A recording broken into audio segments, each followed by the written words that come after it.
भगवते वासुदेवाय। मांगा है मैंने श्याम से, मांगा है मैंने श्याम से, वरदान एक ही मांगा है मैंने श्याम से, वरदान एक ही तेरी कृपा बनी रहे जब तक है जिंदगी, तेरी कृपा बनी रहे जब तक है जिंदगी। मांगा है मैंने श्याम से, वरदान एक ही तेरी कृपा बनी रहे जब तक है जिंदगी। जिस पर प्रभु का हाथ था वो पार हो गया, जिस पर प्रभु का हाथ था वो पार हो गया। जो भी शरण में आ गया उद्धार हो गया, जो भी शरण में आ गया उद्धार हो गया। जिसका भरोसा श्याम पर डूबा कभी नहीं, मांगा है मैंने श्याम से, वरदान एक ही तेरी कृपा बनी रहे जब तक है जिंदगी, तेरी कृपा बनी रहे। कोई समझ सका नहीं माया बड़ी अजीब, कोई समझ सका नहीं माया बड़ी अजीब। जिसने प्रभु को पा लिया वो ही खुश नसीब, जिसने प्रभु को पा लिया है वो ही खुश नसीब। जिसकी इजाज़त के बिना पत्ता हिलता नहीं, मांगा है मैंने श्याम से, वरदान एक ही तेरी कृपा बनी रहे जब तक है जिंदगी, तेरी कृपा बनी रहे। ऐसे दयालु श्याम से रिश्ता बनाइए, ऐसे दयालु श्याम से रिश्ता बनाइए। मिलता रहेगा आपको जो कुछ भी चाहिए, मिलता रहेगा आपको जो कुछ भी चाहिए। ऐसा करिश्मा होएगा सोचा कभी नहीं, मांगा है मैंने श्याम से, वरदान एक ही तेरी कृपा बनी रहे जब तक है जिंदगी, तेरी कृपा बनी रहे। कहते हैं लोग जिंदगी किस्मत की बात है, कहते हैं लोग जिंदगी किस्मत की बात है।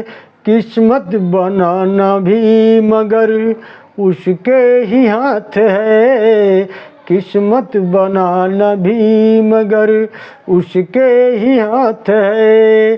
कर लो यकीन अब तेरा ज़्यादा समय नहीं, मांगा है मैंने श्याम से, वरदान एक ही तेरी कृपा बनी रहे जब तक है जिंदगी। मांगा है मैंने श्याम। ओ भगवते वासुदेवाय। सज्जनों, अब इस अध्याय में उपासना कर्म एवं नारी धर्म का बहुत अच्छी वर्णन की कथा है। सीधा चलते हैं कथा की तरफ। पृथ्वी बोली, हे माधव, स्त्रियों में प्राण और बल बहुत थोड़ा होता है। वे अनशन करने और क्षुधा के वेग को सहन करने में सर्वथा असमर्थ होती हैं। भगवान बारह बोले, हे महाभागे पृथ्वी, सर्वप्रथम इंद्रियों को वश में रखकर फिर मुझमें चित्त लगाकर तथा संन्यास योग का आश्रय लेकर सभी कर्मों को मेरा समझता हुआ करे। फिर चित्त को एकाग्र करके अपने व्रत में दृढ़ रहते हुए सभी कर्म मुझे अर्पण कर दे। ऐसा करने से स्त्री पुरुष अथवा नपुंसक कोई भी क्यों न हो, वह जन्म मरण रूपी संसार बंधन से छूट जाता है। अथवा परम गति को पाने की इच्छा हो तो ज्ञान रूपी संन्यास योग का आश्रय ग्रहण कर ले। हे देवी, रात दिन, एक मुहूर्त, एक क्षण, एक कला, एक निमेष अथवा एक पल भी अवसर मिल जाए तो चित्त को सम रूप में मुझ में स्थापित करना चाहिए। यदि चित्त व्यवस्थित रूप से सम रह सके तो जो लोग दिन रात सदा मिश्रित कर्म करते रहते हैं उन्हें भी परम सिद्धि प्राप्त हो जाती है। जागते सोते सुनते देखते हुए भी जो व्यक्ति मुझ में चित्त लगाए रखता है, उस मुझ में चित्त लगाए पुरुष को क्या भय। हे देवी, कोई दुराचारी चंडाल हो या सदाचारी ब्राह्मण, इससे मेरा कोई तात्पर्य नहीं है। मैं तो उसकी प्रशंसा करता हूँ जो सदा अनन्य चित्त है, एकमात्र मेरा भक्त है, जो संपूर्ण धर्मों के ज्ञानी पुरुष ज्ञान रूपी संस्कार से पवित्र होकर मेरी उपासना करते हैं। मेरे कर्म में तत्पर रहने वाले उन व्यक्तियों का चित्त सदा मुझ में लगा रहता है। जो लोग अपने हृदय में पूर्ण रूप से मुझे स्थापित करके कर्मों का संपादन करते हैं, वे संसार के कर्मों में लगे रहने पर भी सुख की नींद सोते हैं। हे देवी वसुंधरे, जिनका चित्त परम शांत है वे मेरे प्रिय पात्र हैं। वे अपने शुभ अथवा अशुभ जो भी कर्म है उन सबको मुझ में अर्पण करके निश्चिंत रहते हैं। ओम नमो भगवते वासुदेवाय। देवी वसुंधरे, जिनका चित्त सदा चंचल रहता है वे अधम मानव दुखी हो जाते हैं। चंचल चित्त ही प्राणी का वास्तविक शत्रु है, शांत चित्त उसके मोक्ष का साधन है। तुम चित्त को मुझ में लगा दो वसुंधरे। ज्ञान योग का आश्रय लेकर मन को एकाग्र करती हुई तुम मेरी उपासना करो। जो निरंतर मुझ में चित्त लगाकर अपने व्रत में निश्चित हुआ मेरी उपासना करता है वह मेरे सानिध्य समीपता को प्राप्त कर अंत में मुझ में ही लीन हो जाता है। हे वसुंधरे, अब मैं एक दूसरी बात बताता हूँ, सुनो। ज्ञान का चित्त से संबंध है, क्रिया का योग से। ज्ञानी पुरुष कर्म के प्रभाव से मेरे स्थान को प्राप्त कर लेते हैं। योग के सिद्ध पुरुष भी वहीं जाते हैं। मेरे मार्ग का अनुसरण करने वाले मानव ज्ञान योग सांख्य का चित्त में चिंतन न होने पर भी परम सिद्ध पाने की अधिकारी हो जाती हैं। ऋतुकाल उपस्थित होने पर मुझ में श्रद्धा रखने वाली स्त्री का कर्तव्य है कि वह 3 दिनों तक निराहार रहे।